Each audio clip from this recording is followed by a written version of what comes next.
अगर आप कभी रात में दिल्ली जयपुर हाईवे पर सफर करें और कोई ट्रक ड्राइवर आपको यह सलाह दे कि रात के 2 बजे के बाद किलोमीटर 117 के पास कभी किसी अजनबी को लिफ्ट मत देना, तो उसकी बात मजाक समझकर मत हंसिए। क्योंकि पिछले 25 सालों से उस सड़क पर एक ऐसा मुसाफिर दिखाई देता है जो हर रात सिर्फ एक ट्रक में बैठता है और सुबह होने से पहले बिना दरवाजा खोले गायब हो जाता है। सरकारी रिकॉर्ड में इस घटना का कोई जिक्र नहीं मिलेगा, लेकिन हाईवे पर चलने वाले पुराने ड्राइवर आज भी उस आदमी का नाम सुनते ही रास्ता बदल लेते हैं। वे उसे सिर्फ एक नाम से जानते हैं, आखिरी सीट का मुसाफिर। विक्रम चौहान, उम्र 35 साल। पिछले 17 साल से ट्रक चला रहा था। दिल्ली से जयपुर, जयपुर से अहमदाबाद, फिर वापस दिल्ली। यही उसकी जिंदगी थी। उसका एक ही नियम था, रात में कभी ट्रक नहीं रोकना, चाहे सामने कोई घायल इंसान क्यों ना दिखाई दे। यह नियम उसने अपने पिता से सीखा था, लेकिन उस रात यह नियम टूट गया। 17 अगस्त, रात के 1:58। बारिश लगातार हो रही थी। सड़क पर इतनी धुंध थी कि ट्रक की हेडलाइट भी मुश्किल से 30 मीटर आगे तक पहुंच पा रही थी।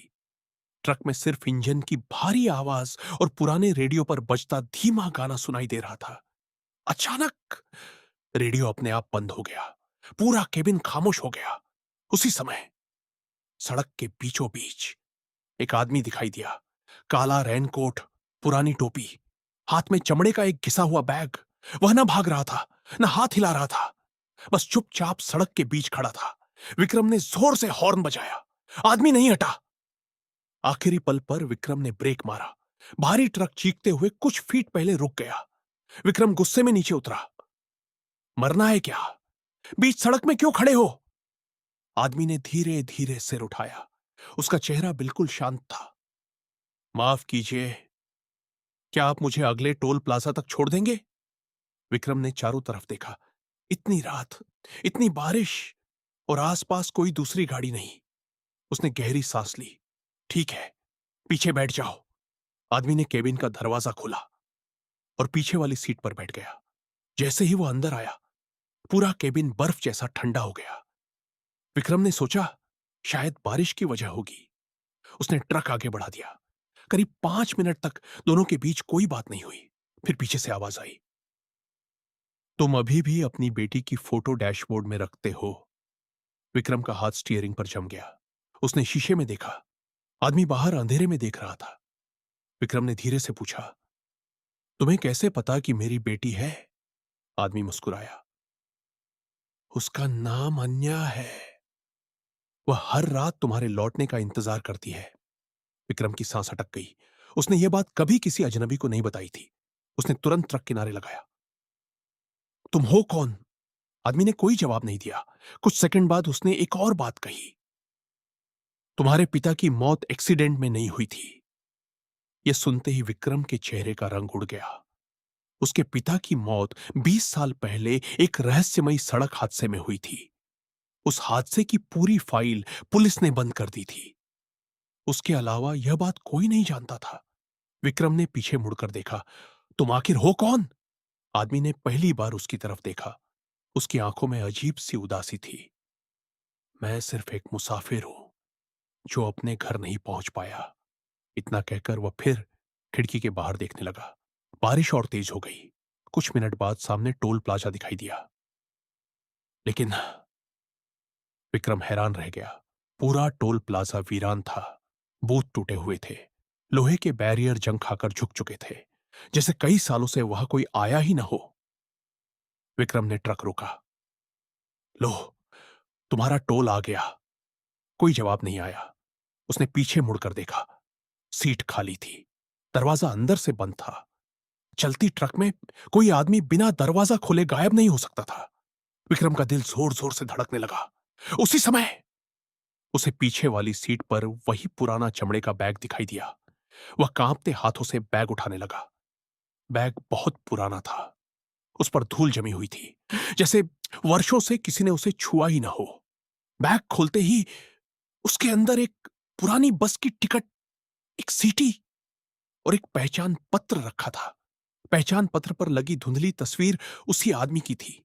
नीचे नाम लिखा था रघुवीर सिंह पद, बस कंडक्टर। लेकिन सबसे डरावनी बात, उस पहचान पत्र पर जारी होने की तारीख नहीं, बल्कि मृत्यु की तारीख लिखी थी, 14 अगस्त 2000। एक विक्रम का गला सूख गया। आज की तारीख थी 17 अगस्त 2026। यानी जिस आदमी को उसने अभी अभी अपने ट्रक में बैठाया था, उसे मरे हुए पूरे 25 साल हो चुके थे।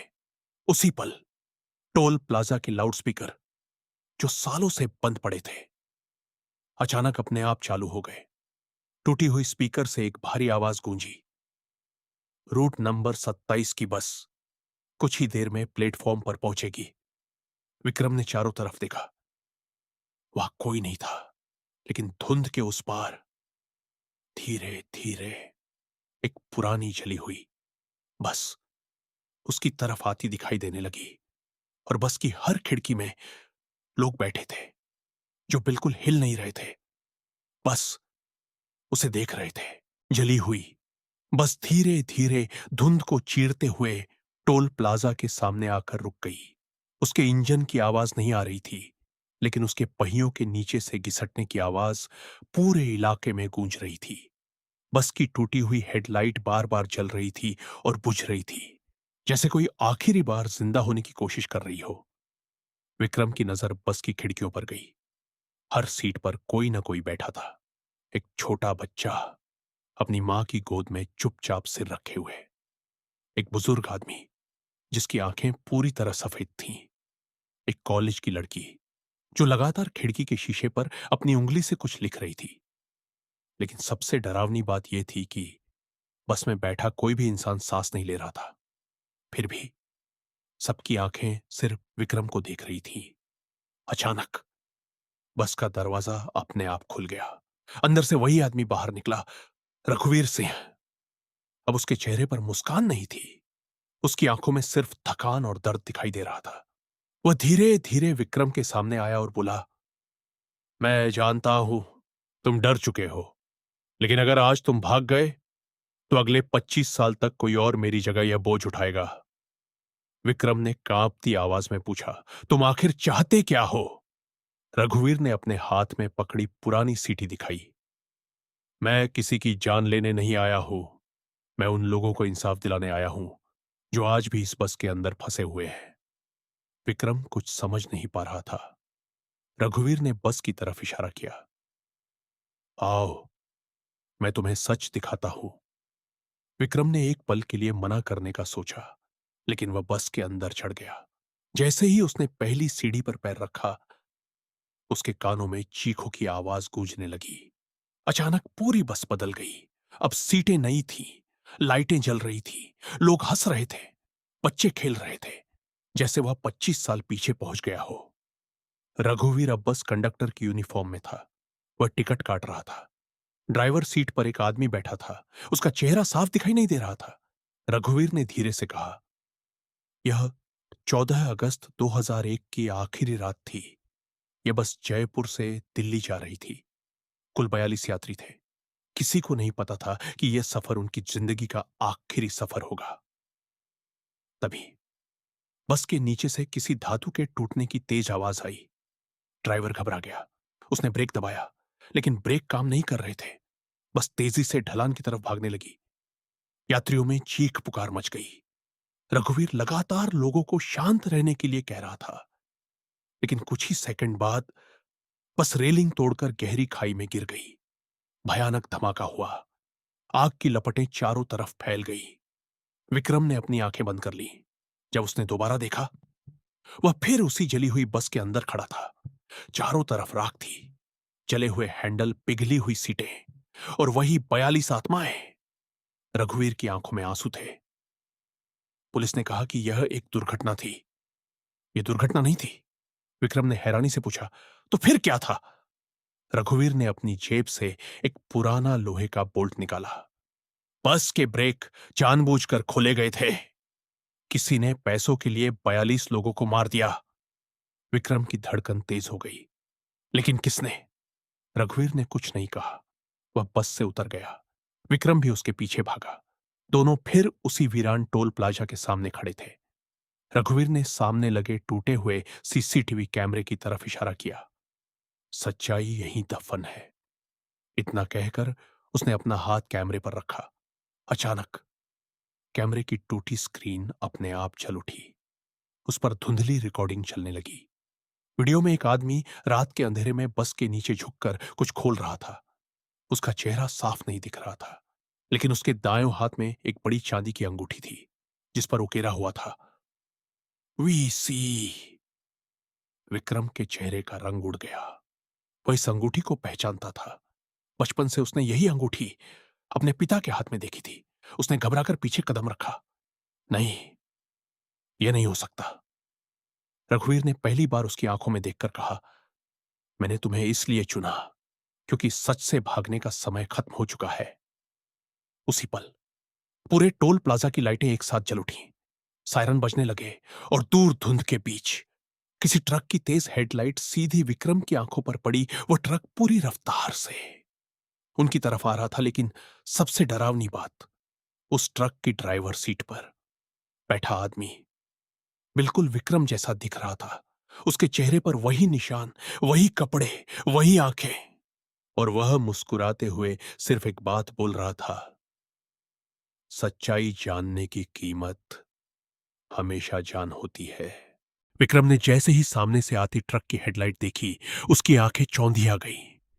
ट्रक सीधे उसकी तरफ बढ़ रहा था। उसने पूरी ताकत से खुद को सड़क के किनारे फेंक दिया। अगले ही पल ट्रक उसके सामने से गुजरा, लेकिन कोई आवाज नहीं हुई, न इंजन की, न ब्रेक की, न पहियों की।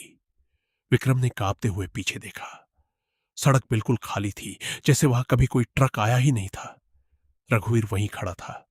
उसके चेहरे पर अजीब सी शांति थी। उसने धीरे से कहा, डर गए? यह इस रास्ते का पहला इम्तिहान था। जो सच के करीब पहुंचता है, उसका सामना सबसे पहले उसके डर से कराया जाता है। विक्रम ने गहरी सांस ली। मुझे सब सच जानना है। अगर मेरे पिता इस हादसे से जुड़े थे, तो मैं आज बिना सच्चाई जाने यहां से नहीं जाऊंगा। रघुवीर ने बिना कुछ कहे टोल प्लाजा के पीछे बने एक पुराने गोदाम की तरफ इशारा किया। दोनों धीरे धीरे वहां पहुंचे। गोदाम का दरवाजा जंग से जाम हो चुका था। जैसे ही रघुवीर ने उसे छुआ, वह अपने आप चरमराता हुआ खुल गया। अंदर घना अंधेरा था। हवा में जले हुए डीजल और धूल की गंध फैली हुई थी। दीवारों पर पुराने अखबार चिपके थे। हर अखबार पर एक ही हेडलाइन थी, 42 यात्रियों की मौत, बस हादसा या साजिश। गोदाम के बीचों बीच एक लोहे की मेज रखी थी। उस पर धूल से ढकी एक फाइल पड़ी थी। रघुवीर बोला, यही वो फाइल है जिसे दुनिया से छिपा दिया गया था। विक्रम ने कांपते हाथों से फाइल खोली। पहले कुछ पन्नों में हादसे की तस्वीरें थीं, फिर यात्रियों की सूची, फिर पोस्टमार्टम रिपोर्ट। आखिरी पन्ना गायब था। रघुवीर ने अपने चमड़े के बैग से एक पुराना मुड़ा हुआ कागज निकाला। उसने उसे फाइल के आखिरी हिस्से पर रखा। दोनों हिस्से बिल्कुल एक दूसरे से मिल गए। विक्रम ने पढ़ना शुरू किया। जांच में पाया गया कि बस के ब्रेक जानबूझकर ढीले किए गए थे। मुख्य गवाह वीरेंद्र चौहान। विक्रम की सांस अटक गई। यही उसके पिता का नाम था। उसने जल्दी जल्दी आगे बढ़ा। वीरेंद्र चौहान ने हादसे से 2 घंटे पहले पुलिस को सूचना देने की कोशिश की थी, लेकिन शिकायत दर्ज नहीं की गई। अगले दिन उनकी संदिग्ध ट्रक दुर्घटना में मृत्यु हो गई। केस बंद। विक्रम की आंखों से आंसू बहने लगे। उसके पिता अपराधी नहीं थे। वे सच उजागर करना चाहते थे और इसी वजह से उनकी हत्या कर दी गई थी। तभी गोदाम के बाहर किसी गाड़ी के रुकने की आवाज आई। 3 काली एसयूवी दरवाजे के सामने आकर रुकी। उनमें से कुछ हथियारबंद लोग उतरे। सबसे आगे लगभग 70 साल का एक आदमी था।